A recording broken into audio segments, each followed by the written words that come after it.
కుంభరాశి యొక్క అధిపతి శని భగవానుడు.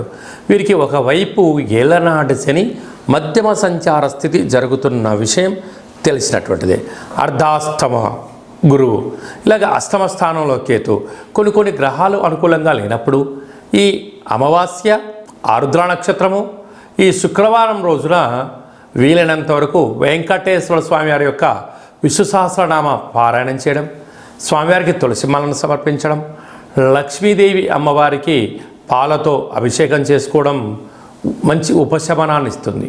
అలాగనే కాళభైరవ స్వామి యొక్క స్మరణ, కాలాన్ని శాసింపజేసే శక్తి, కాలం నీకు అనుకూలంగా కావాలి అన్నట్లయితే కూష్మాండ దీపము, కాళభైరవ హోమము, పక్షులకు కుక్కలకు అన్నదానం చేయడము, ఆవులకు ఆహారాన్ని ఏర్పాటు చేయడము, మౌనంగా ఉండే ప్రయత్నం చేయగలిగినట్లయితే ఈ అమావాస్య రోజున కళవు వెంకటేశ్వర అనగా